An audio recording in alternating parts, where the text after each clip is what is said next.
इस बीच ये बड़ी खबर कि ताइवान पर तनाव के बीच चीन की न्यूक्लियर रेस, चीन बढ़ा रहा है अपनी न्यूक्लियर टेस्ट की क्षमता। शिनजियांग में चीन की न्यूक्लियर टेस्ट साइट का खुलासा हुआ है। पहाड़ी को ढककर और चट्टानों को तोड़कर बनाई जा रही है टनल। सैटेलाइट तस्वीरों से निक्केई का यह खुलासा हुआ है।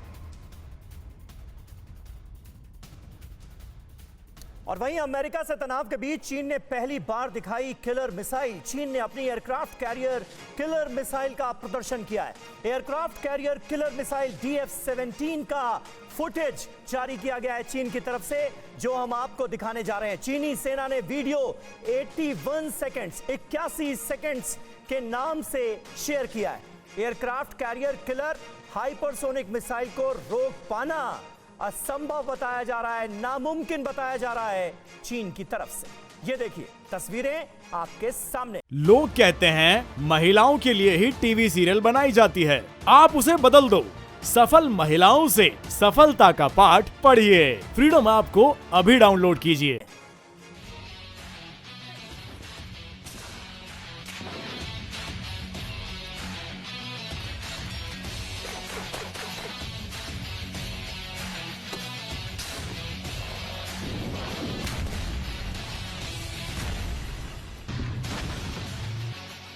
तो चीन वीडियो जारी करता है, अपनी ताकत दिखाने की कोशिश करता है। DF-17 चीन की किलर मिसाइल जो है उसके बारे में आपको जानकारी दे देते हैं कि क्या क्या है, उसकी क्षमता क्या है। किसी भी समय किसी भी स्थान से लॉन्च किया जा सकता है इस मिसाइल को, यह जानकारी है इसके बारे में। लॉन्च के लिए किसी प्रकार की तैयारी की जरूरत नहीं पड़ती है। दुश्मनों को इस मिसाइल की लोकेशन का पता लगाना मुश्किल होता है, इसलिए यह युद्ध में काफी फायदेमंद साबित होती है। 15,000 किलोग्राम की वजनी और 11 मीटर लंबी होती है, यह इतनी विशालकाय होती है। DF-17 न्यूक्लियर वॉरहेड को ले जाने में सक्षम होती है। यह मिसाइल आसानी से न्यूक्लियर वॉरहेड को लेके जा सकती है ये, और ये वॉरहेड के रूम में एक हाइपरसोनिक ग्लाइडर का उपयोग किया जाता है इस मिसाइल में और घातक बनाया जाता है। लगभग मैक 5 की स्पीड से उड़ान भरने में सक्षम होती है ये मिसाइल। दुश्मनों के एयर डिफेंस सिस्टम के लिए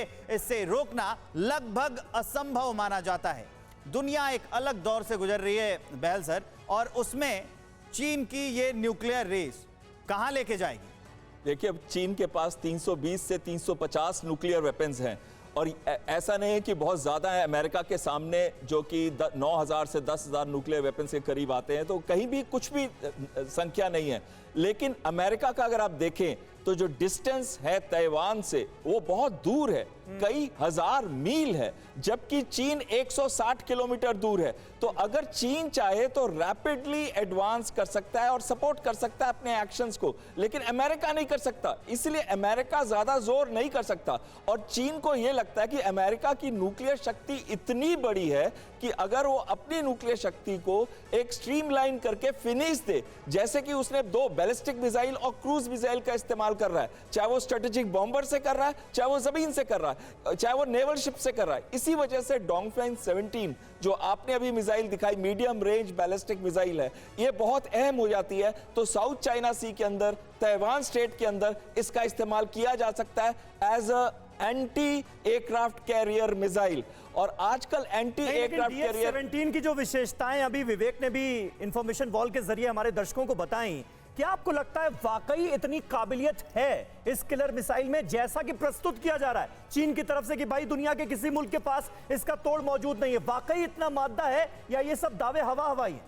देखिए, चीन के जितने भी सिस्टम्स होते हैं उनकी क्वालिटी में हमेशा से एक प्रश्न रहा है और एक क्वेश्चन मार्क रहा है। चीन की कभी भी सर्विसेबिलिटी स्टेट्स, उनकी एक्यूरेसीज और उनके क्वालिटेटिव सिस्टम जो है वो एडवांस टेक्नोलॉजी में कहीं ना कहीं मात खा जाते हैं, और जब यूज करते हैं तो उनमें उतनी क्षमता नहीं होती जितनी वो क्लेम करते हैं। जैसे कि उनका J-20 स्टेल्थ जहाज है। लेकिन इसके साथ साथ ये भी कहूंगा, जैसे जैसे वो अपनी एडवांस कर रहे हैं, चाहे अगर वो कहते हैं कि ये 5th जनरेशन है और वो एक्चुअली होती है 3.5 to 4th जनरेशन, लेकिन उसमें भी बहुत क्षमता बढ़ती जा रही है। तो जब वो अपनी क्षमता को बढ़ाते हैं तो एक ऐसी रेंज में अपनी कैपेबिलिटी लेके जाते हैं जहां पे छोटे देश जैसे ताइवान, फिलीपींस या साउथ ईस्ट एशियन नेशन के देशेस हैं, वो उनका मुकाबला बिल्कुल भी नहीं कर सकते। और अमेरिका जो इतनी दूर है, उसको अपने ऑपरेशंस को सपोर्ट करने के लिए Japan, south Korea, Bharat, Australia, इनकी मदद पड़ेगी। और तभी इसी वजह से इंडो पैसिफिक कमांड जो कि यूएस की गुआम, जो कि यूएस की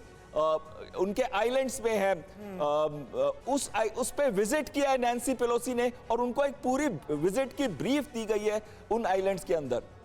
ठीक है अमिताभ जी, लेकिन रूस यूक्रेन युद्ध के मद्देनजर जो तमाम बातें सामने आई, जिस तरह से ये युद्ध इतना लंबा खिंचता हुआ नजर आ रहा है, रशिया की नाकामियों का भी जिक्र हो रहा है कि भाई प्लानिंग में कहीं ना कहीं कोई कमी रह गई, यूक्रेन इतने दिनों तक अमेरिका की मदद से इस वॉर में टिक गया, क्या उससे कोई सबक लेगा चीन, या वाकई ऐसा मुमकिन है कि चीन ताइवान पर आने वाले वक्त में हमला कर दे, या चीन की तरफ से जो प्रोजेक्शन है उसे गीदड़ भपकी माना जाए?